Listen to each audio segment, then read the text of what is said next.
They say blood is thicker than water, but what happens when that blood turns poisonous? What happens when the very people who are supposed to love you unconditionally become the ones who slowly drain the life out of you? I thought I knew the answer to that question. I thought I could endure anything for family. I was wrong. The phone call that changed everything came on a Tuesday morning while I was grading my second-grade students' math worksheets. Lily was at the kitchen table, carefully eating her cereal and reading a book that was probably 3 grade levels above her age. At 8 years old, my daughter possessed an intelligence that both amazed and worried me. She saw things, understood things that most adults missed. "Eleanor, you need to get to the hospital right now." My mother's voice was sharp with panic, but there was something else underneath it that I couldn't quite identify. "It's Leo. He's dying." The world seemed to tilt on its axis. Leo, my older brother, the golden child who could do no wrong in our mother's eyes, was in the hospital. Despite everything between us, despite the years of being overshadowed and overlooked, the thought of losing him made my chest tighten with fear. "What happened?" I asked, already reaching for my car keys.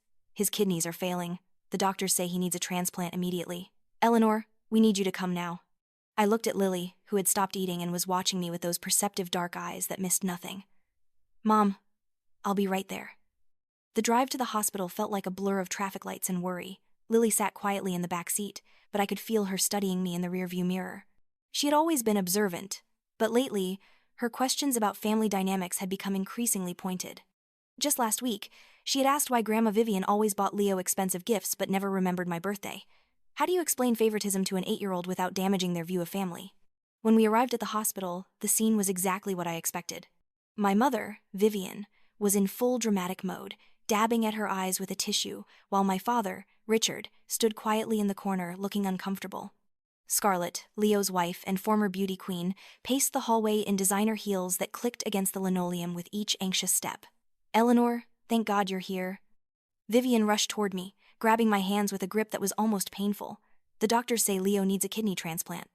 They're testing all of us for compatibility, but I'm too old. Your father's blood pressure is too high. And Scarlett," she waved dismissively toward my sister-in-law, "her blood type isn't compatible." I felt Lily's small hand slip into mine as we walked toward Leo's room. Through the glass window, I could see my brother lying in the hospital bed, looking pale and vulnerable in a way I had never seen before. The sight of him like that stirred something in me, a protective instinct that I thought had died years ago. "Doctor." Anya Sharma, the transplant surgeon, was a woman in her 40s with kind eyes and an air of calm competence. She explained Leo's condition with clinical precision. His kidneys were failing due to years of what she diplomatically called lifestyle factors. He needed a transplant within weeks, or he would die. "We'll need to test all immediate family members," Dr. Sharma continued. "The best chance for a successful transplant comes from a living donor, preferably a sibling." The blood tests took less than an hour, but the results took 2 days. 2 days during which Vivian barely left my side, filling every moment with stories about Leo's childhood, his successes, his bright future that would be cut short without this transplant. She spoke as if his life was infinitely more valuable than anyone else's, including mine. When Dr. Sharma called us back to her office, I could see the answer in her expression before she spoke. "Eleanor, you're a perfect match. In fact, I've rarely seen such compatibility between siblings." The silence that followed was deafening.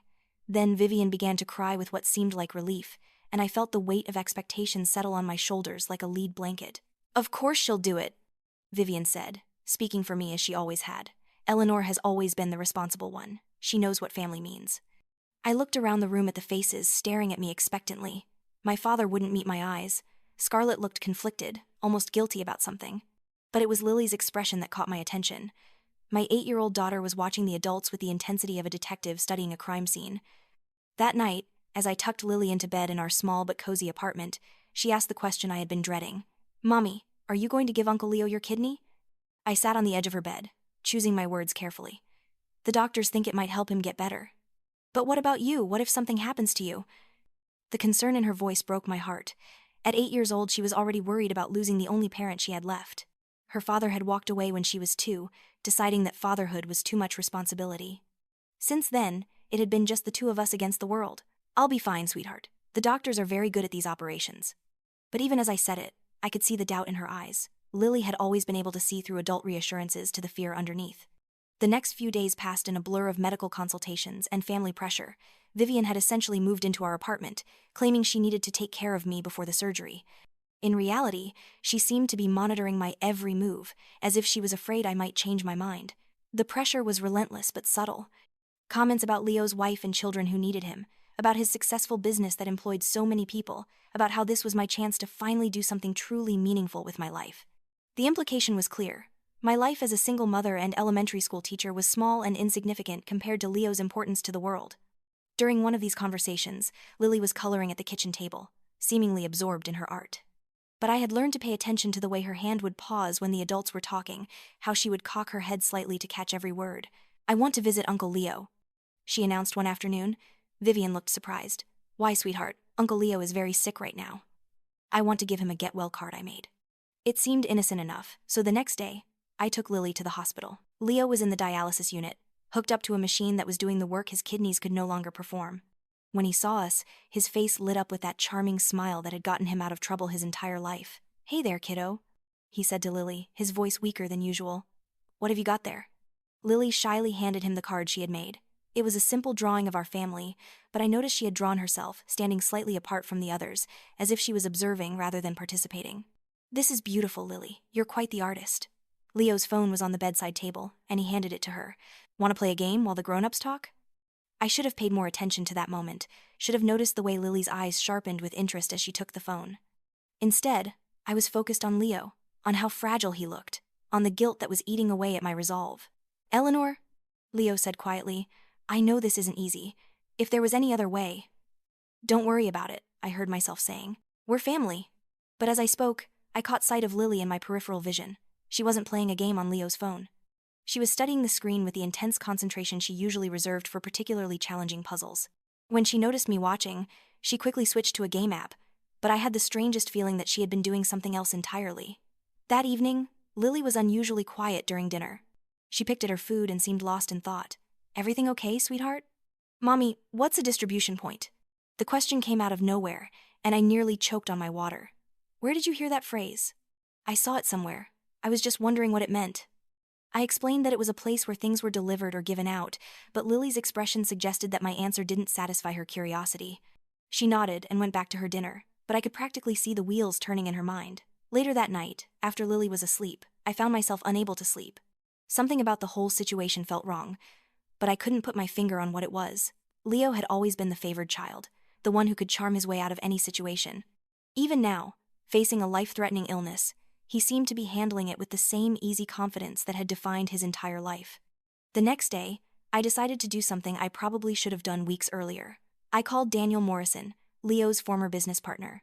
They had started a real estate development company together 5 years ago, but Daniel had left abruptly about a year ago. At the time, Leo had explained it as a simple business disagreement, but I had always wondered if there was more to the story. Daniel was reluctant to meet with me at first, but when I explained that I was considering donating a kidney to Leo, his tone changed completely. "Eleanor, we need to talk. Can you meet me this afternoon?" We met at a small coffee shop across town, far from anywhere we might run into family members.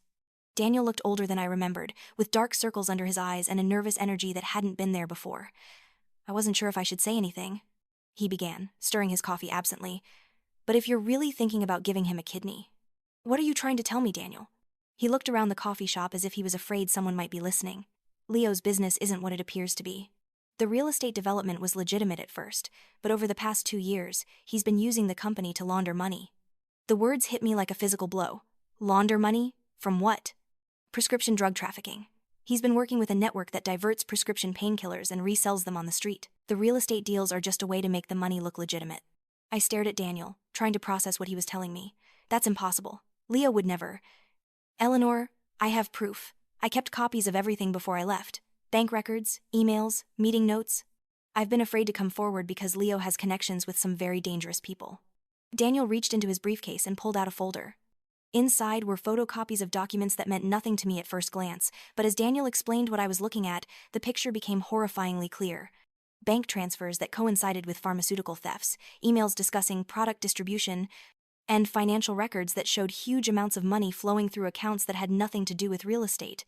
"Why are you telling me this now?" I asked, my voice barely above a whisper. "Because I've heard through mutual acquaintances that Leo's been talking about the kidney transplant as a chance to get back to work with full energy. He's not planning to retire from this life, Eleanor. He's planning to expand it." I drove home in a daze, the folder of documents hidden in my purse like toxic waste. When I arrived at my apartment, Vivian was waiting for me with a list of things we needed to do to prepare for the surgery, which was scheduled for the following week. "Where have you been?" she demanded. Dr. Sharma's office called with some final pre-surgery instructions. I mumbled something about running errands and escaped to my bedroom, where I locked the door and spread Daniel's documents across my bed. Each page seemed to reveal another layer of my brother's deception. How had I been so blind? A soft knock on my door interrupted my thoughts. "Mommy? Can I come in?" I quickly gathered the papers and stuffed them back into the folder. "Just a minute, sweetheart." When I opened the door, Lily was standing there with a small notebook in her hands, and an expression that was far too serious for an 8-year-old. "Mommy, I need to show you something." She sat on my bed and opened the notebook. Inside, in her careful handwriting, were notes about things she had observed during our hospital visits. Phone conversations she had overheard, text messages she had glimpsed on Leo's phone, and most disturbing of all, a detailed account of a conversation between Leo and someone called Derek about how a new kidney would help increase productivity. "Lily, how did you—" "I've been paying attention," she said simply. "Uncle Leo isn't just sick, is he? He's doing something bad."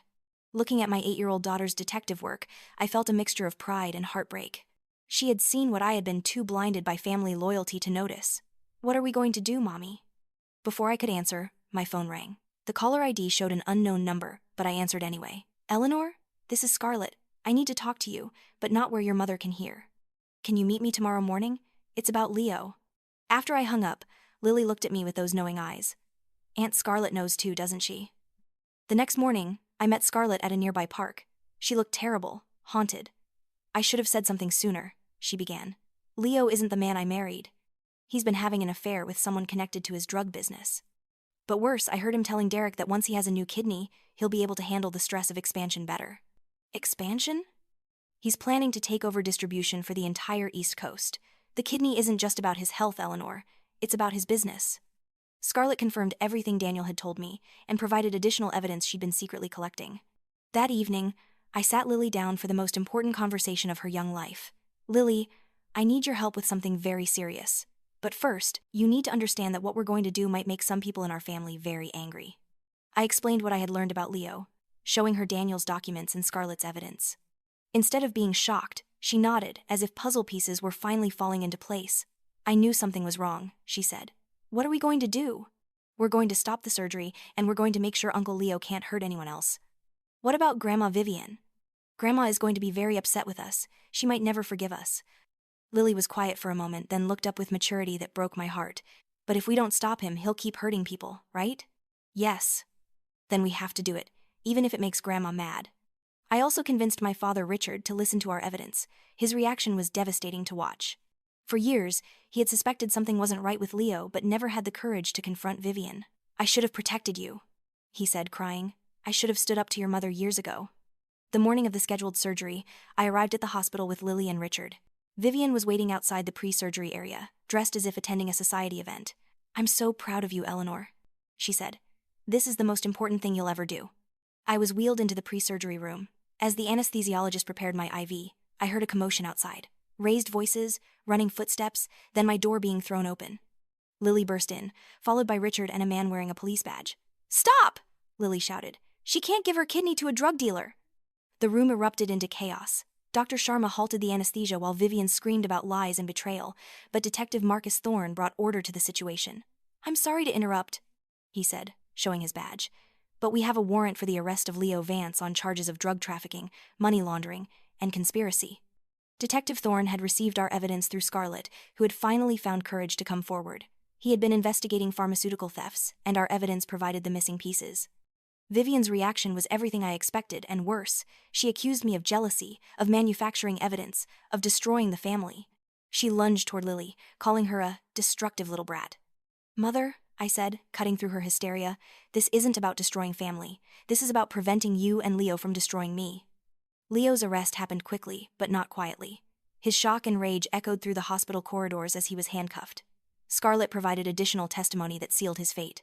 In the weeks that followed, Leo's criminal network was fully revealed. He had been trafficking opioids worth millions, using his real estate business as a front.